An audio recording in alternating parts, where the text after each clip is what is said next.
जय महादेव, हर हर महादेव। ओम नमः शिवाय, शिवजी सदा सहाय। ओम नमः शिवाय, गुरुजी सदा सहाय। ओम नमः शिवाय, शिवजी सदा सहाय। ओम नमः शिवाय, गुरुजी सदा सहाय। जय गुरुपा, हर हर महादेव।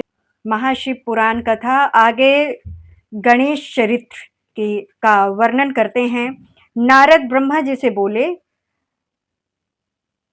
आपने कुमार कार्तिक का चरित्र सुनाया, अब कृपा करके गणेश जी का चरित्र सुनाइए। एक बार पार्वती की सखियां जया विजय ने कहा, हे माते, शंकर भगवान के तो असंख्य गण हैं, परंतु उन पर हमारा कोई अधिकार नहीं चलता है, अतः हमारे भी कुछ गण होने चाहिए। आप उनकी रचना कीजिए। एक दिन पार्वती स्नान कर रही थी। द्वार पर नंदीश्वर बैठे थे। उसी समय शिव जी घर के अंदर आ गए। इससे पार्वती को बड़ी लज्जा महसूस हुई। पार्वती जी को सखी की कही हुई बात स्मरण हो आई, अपने भी गण होने चाहिए। इस पर वे स्नान करते हुए शरीर के उपटन से एक सुंदर पुरुष बनाने लगे। जब पुरुष बन गया तो उसे वस्त्र पहना करके द्वार पर बिठा दिया और उससे कहा कि मेरी आज्ञा के बिना कोई अंदर ना आने पाए, तथा उससे कहा कि तुम मेरे पुत्र हो। उसका नाम गणेश रखा गया। जब गणेश द्वार पर बैठ गए तो शिव जी अंदर जाने लगे। इस पर गणेश जी ने शिव जी को अंदर जाने से रोक दिया। उन्होंने कहा कि माता जी स्नान कर रही हैं, उनकी आज्ञा है कि कोई भी अंदर ना आने पाए। इससे भगवान शंकर क्रोधित हो गए। शिव जी के गण वहां गणेश जी को हटाने आए। गणेश जी ने उन गणों से निर्भीक होकर के कहा, मेरा विरोध करना अच्छा नहीं है, तुम सब यहाँ से भाग जाओ। गणेश ने कहा, हम सब शिव जी के गणों ने कहा, हम सब शिव जी के गण हैं। इस पर गणेश जी ने पुत्र होकर के कहा कि तुम शिव जी के गण हो, तो मैं माता पार्वती का गण हूँ। शिव जी के गण निराश होकर के लौट गए, परंतु शिव जी ने अपने गणों को पुनः ये कह करके भेजा कि द्वार पर कोई भी हो उसे वहां से हटा दिया जाए। परंतु इस बार भी गणेश जी ने उन्हें छुड़ा कर छुड़ा दिया। पार्वती जी ने बाहर शोर सुन करके उन्होंने अपनी सहेली को भेजा कि क्या मामला है। इस पर सखी ने बाहर आकर के मालूम किया और पार्वती जी को सारा वृतांत कह सुनाया। इस पर पार्वती जी हंसने लगीं और बोली, ये बात अच्छी हुई कि गणेश ने शंकर जी को रोक दिया, नहीं तो वे बिना किसी सूचना के चुपचाप अंदर चले आते। शिव जी ने पुनः अपने गणों को आदेश दिया कि तुम उस गण से युद्ध करो, तथा इतना कह करके संसारिक लीला करने वाले शिव जी चुप हो गए। शिव के गणों से गणेश जी का युद्ध शुरू होता है। शिव जी की आज्ञा से उनके गण निर्भीक होकर के गणेश जी से युद्ध करने आ गए। इधर गणेश जी भी लड़ाई के लिए तैयार थे। गणेश जी ने शिव गणों से कहा, आज तुम मुझे अकेले पार्वती पुत्र का पराक्रम देखो। शिव जी के अनेक गण गणेश से युद्ध करने लगे, परंतु वे गणेश जी का कुछ भी ना बिगाड़ सके। गणेश जी ने गणों को मार करके भगा दिया। देवताओं ने शिव जी के पास आकर के इस युद्ध का कारण पूछा। शिव जी ने उन्हें बताया कि घर के द्वार पर एक बड़ा शक्तिशाली बालक हाथ में लकड़ी लिए बैठा है, वो मुझे अंदर नहीं जाने दे रहा। यदि आदि ब्रह्मा जी चाहें तो इसे कलेश को दूर कर सकते हैं। ब्रह्मा जी को आते देखकर बालक गणेश क्रोध में भर करके उनकी ओर दौड़ा और उनकी दाढ़ी मूछ नोचने लगे।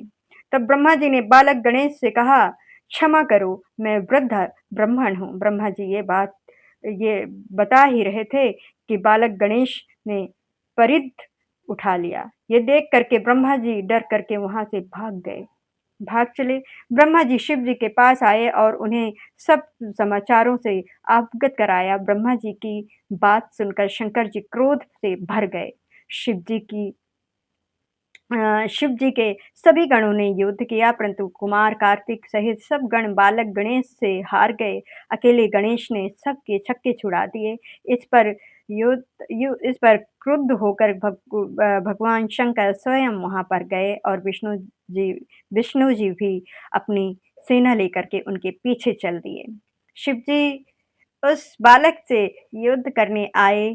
शिव जी उससे चिरकाल तक लड़ते रहे। गणेश ने माता पार्वती का ध्यान कर शिव जी पर शक्ति चलाई। इस पर क्रोध में भर करके शिव जी ने त्रिशूल से उस बालक का सिर काट दिया। इससे देवता निश्चिंत हो गए। नारद ने पार्वती को सारा वृतांत बताया और ये भी कहा कि तुम अपना मान किसी भी प्रकार मत त्यागना। ऐसा कह कर के कलय प्रिय नारद अंतर्धान हो गए। गणेश का पुनर्जीव। ये सुनकर पार्वती जी को महान क्रोध आया कि देवताओं और गणों ने मेरे पुत्र गणेश को मार दिया है। उन्होंने निश्चय कर लिया कि मैं सबका नाश करके संसार में प्रलय मचा दूंगी। उन्होंने अपनी शक्ति से 1 लाख शक्तियां उत्पन्न कर दी। उनमें से पार्वती जी बोली, तुम सब जाकर के देवता सेना में प्रलय मचा डालो। जो भी तुम्हारा विरोध करे उसे क्षण भर में मार डालो, चाहे वो ऋषि हों, चाहे देवता हों। वे शक्ति सेना में प्रवेश करके उनका भक्षण करने लगे। ये देख करके ब्रह्मा विष्णु महेश आदि निराश हो गए। वे कहने लगे, क्या देवी अकाल में ही प्रलय कर डालेंगी? इस पर ऋषियों ने प्रार्थना की, हे अंबिके, तुम्हारे स्वामी भी यहाँ उपस्थित हैं, उनका तो ख्याल करो, क्षमा करो, प्रलय हुई जाती है। हे देवी, इन सबका अपराध क्षमा करने की कृपा करो। ऋषियों की प्रार्थना पर देवी चंडिका देवताओं से बोली, यदि आप सब लोग मेरे पुत्र गणेश को पुनर्जीवित बनाओगे तो संहार रुक सकता है। भगवती की बात सुन करके सब देवताओं ने शिव जी से कहा कि हमें वही करना चाहिए जिससे सब लोगों का भला हो। तब शिव जी ने कहा, अच्छा, तुम सब उत्तर की दिशा में जाओ और जो सबसे पहले मिले उसका सिर काट करके गणेश के धड़ पर जोड़ दो। इससे ये जीवित हो जाएगा। ये सुन करके सब देवता उत्तर दिशा में चल दिए। उन्हें सबसे पहले एक दांत वाला हाथी मिला। वे उसका सिर काट करके ले आए, उसे गणेश जी के धड़ से जोड़ दिया। गणेश जी फिर से जीवित हो गए। शिव जी के पुत्र को जीवित देख करके सब देवता इस बड़े प्रसन्न हुए। तब सब उसे देवी पार्वती के पास ले गए। पार्वती उसे देखकर प्रसन्न हो गईं। गणेश जी के पुनः जीवित हो जाने पर पार्वती जी की प्रसन्नता का ठिकाना न रहा। उन्होंने बालक गणेश को अपनी दोनों भुजाओं में भर करके प्यार करने लगीं। बालक को उन्होंने अनेकों प्रकार के वस्त्र आभूषणों से सुशोभित कर दिया। सबने बालक गणेश की पूजा की। देवी पार्वती ने गणेश का मुख चूम करके आशीर्वाद दिया। हे पुत्र, तुम्हारे मस्तक पर सिंदूर निशान है, अतः सब तुम्हें सिंदूर से पूजा करेंगे। तुम्हें सब प्रकार की सिद्धियां प्राप्त होंगी। तुम्हारी पूजा से सभी प्रकार की विघ्न बाधाएं समाप्त हो जाएंगी। शिव जी ने उनके सिर पर हाथ रख करके कहा, हे मेरा दूसरा पुत्र। गणेश जी ने शिव जी के चरणों को प्रणाम किया। सभी देवताओं ने गणेश जी से क्षमा मांगी। ऋषि ब्रह्मा विष्णु महेश ने सबके पूजने और गणनाथ होने का आशीर्वाद प्रदान किया। सब ने कहा कि मनुष्य सबसे पहले इनकी पूजा करेंगे, इसके बाद हमारी पूजा करेंगे। सबसे पहले शिव जी ने मांगलिक वस्तुओं से गणेश जी की पूजा की। इसके बाद विष्णु, ब्रह्मा जी तथा पार्वती ने गणेश जी की पूजा की। सभी ने एक स्वर में उन्हें सर्वाध्यक्ष बना दिया। देवता दुंदुभी बजाने लगे और अप्सराएं नृत्य करने लगीं। बड़ा भारी उत्साह हुआ। इसके बाद सभी देवता आज्ञा लेकर के अपने अपने स्थानों को चले गए। शिव, पार्वती, गणेश सहित आनंद पूर्वक रहने लगे। जो भी व्यक्ति इस मंगलिक कथा को सुनेगा या पढ़ेगा, उन्हें गणेश जी की कृपा से सर्व मंगल तथा मनोकामना प्राप्त होगी। गणेश विवाह। ब्रह्मा जी ने नारद को बताया कि हे मुनि श्रेष्ठ, अब गणेश का लालन पालन शिव पार्वती बड़े लाड़ प्यार से करने लगे हैं। वे कुमार के साथ खेलने कूदने लगे। बाद शिव पार्वती एकांत में विचार करने लगे कि कुमार कार्तिक और गणेश का विवाह कर दिया जाए। माता पिता की इच्छा जानकर दोनों भाई झगड़ा करने लगे कि पहले मैं विवाह करूंगा, मैं पहले विवाह करूंगा। दोनों भाइयों में परस्पर विवाद प्रारंभ हो गया। उनका विवाद देखकर शिव पार्वती विचार करने लगे कि ये विवाद किस प्रकार सुलझाया जाए। तब उन्होंने एक उपाय सोचा कि तुम दोनों ही एक समान प्रिय हो, अतः तुम में से जो पहले पृथ्वी की परिक्रमा करके आ जाएगा, उसी का विवाह पहले किया जाएगा। ये सुनकर के कार्तिकेय जी पृथ्वी की परिक्रमा के लिए चल पड़े। परंतु गणेश जी ने बुद्धि लगा करके सोचा कि मुझे क्या करना चाहिए। बहुत सोच विचार के वे माता पिता से बोले, "आप दोनों सिंहासन पर विराजमान हो जाइए, मैं आपकी पूजा करना चाहता हूँ।" तब शिव-पार्वती सिंहासन पर बैठ गए। गणेश जी ने उनकी पूजा करके परिक्रमा की, फिर उनकी स्तुति करके वे बोले, "आप मेरा विवाह कर दें।" शिव जी ने गणेश जी से पूछा, "क्या तुम पृथ्वी की परिक्रमा कर आए? तुम भी शीघ्र परिक्रमा करने जाओ, कुमार तो चले गए हैं।" गणेश जी हाथ जोड़ करके बोले, मैं जब मैंने आपकी 7 बार परिक्रमा कर ली, तब आप कैसे कह सकते हैं कि परिक्रमा कराओ? क्या इसमें पृथ्वी की परिक्रमा नहीं हो गई? क्या ये वेद शास्त्र असत्य हो जाएँगे? पुत्र की ये बुद्धिमानी की बात सुनकर के माता-पिता चुप हो गए। वे गणेश जी से बोले, "हे पुत्र, तुम्हारा कथन सत्य है, तुम्हारी बात हमने स्वीकार कर ली है।" इस प्रकार उन्हें आश्वासन देकर के शिव-पार्वती ने गणेश के विवाह की इच्छा व्यक्त की। इसके पश्चात प्रजापति ने अपनी कन्या सिद्धि-बुद्धि के विवाह के लिए शिव जी के पास आकर के बातचीत की। शिव जी ने उनका प्रस्ताव स्वीकार करके गणेश का विवाह निश्चित निश्चित कर दिया। शिव जी के विवाह की तरह ही गणेश जी के विवाह में भी सभी देवता शामिल हुए। काफ़ी समय के पश्चात गणेश जी के सिद्धि से क्षेम और बुद्धि से लव नाव के 2 पुत्र उत्पन्न हुए। इसके पश्चात कुमार कार्तिकेय पृथ्वी की परिक्रमा करके लौटे। नारद जी ने रास्ते में ही कार्तिकेय को सब समाचार से अवगत करा दिया। समाचार जानकर कार्तिकेय क्रोध की सीमा नहीं रही। वे माता-पिता को प्रणाम करने के पश्चात कौच पर्वत पर जा कर के तपस्या करने लगे। कुमार के विरह में पार्वती जी को बड़ा भारी दुःख हुआ।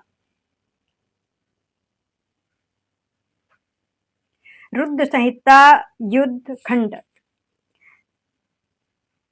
तारकासुर के वध के उपरांत उसके तीनों पुत्र जिनके नाम विदु, माली, तारक्षु और कमलच्छ थे, पृथ्वी पर तपस्या करने लगे। वे तीनों महान, बलशाली, जितेंद्रिय और देवताओं के द्रोही थे। इन तीनों ने ब्रह्मा जी को प्रसन्न करने के लिए सुमेरु पर्वत पर तपस्या प्रारंभ कर दी।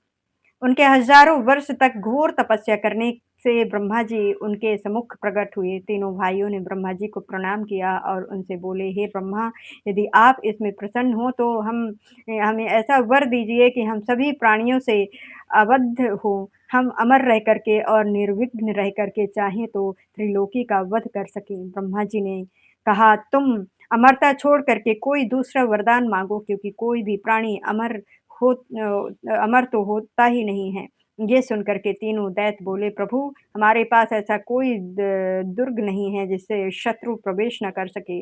हमें ऐसे 3 पुरों का निर्माण करा दीजिए जिसमें धन संपत्ति धर्म कर्म के कारण अवध्य है। उन्हें सोचा सर्वप्रथम इनका धर्म कर्म और शिव पूजन को नष्ट करना चाहिए, तभी काम बन सकता है।" उन्होंने देवताओं को भेज दिया और स्वयं उनके हिमचिंतन में लग गए।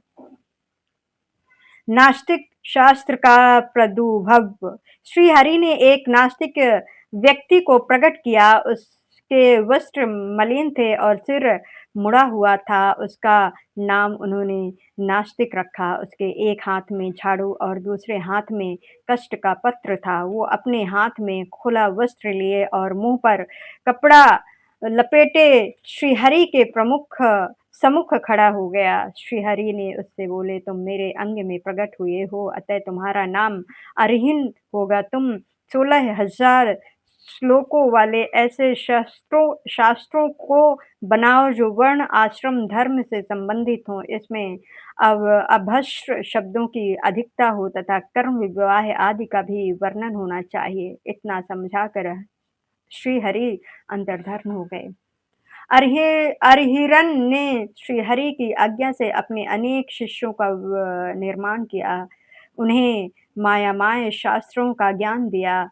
उसके 4 शिष्यों ने पाखंड धर्म का प्रचार किया। हाथों में पात्र लेकर के, नाक पर कपड़ा बांध करके घूमने लगे। हाथों में छोटी-सी झाड़ू भी ले ली और जीव हिंसा के डर से धीरे-धीरे चलने लगे। ये सब त्रिपुर नगर गए। वहाँ पहुँच कर के उन्होंने अपनी यात्रा फैलाई और बालकों को मोहित करने लगे, परंतु शिव जी के प्रभाव के कारण वहाँ उनकी माया आसानी से फैल न सकी। तब नारद जी उनके साथ त्रिपुर गए और त्रिपुर पतियों से मिले तो त्रिपुराधीश मोहित होकर के उन ऋषि मुनियों से दीक्षित हो गए। सभी त्रिपुरवासी भी अरहिन अरहिन से दीक्षित हो गए। इस तरह समस्त त्रिपुर उनके द्वारा क्षण भर में मायामाय हो गया।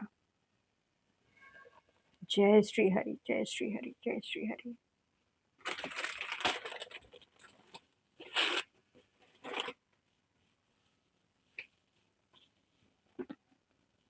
ओम नमः शिवाय। शिव जी सदा जहाँ। ओम नमः शिवाय। गुरु जी सदा जहाँ। शुक्राना शुक्राना शुक्राना गुरु का।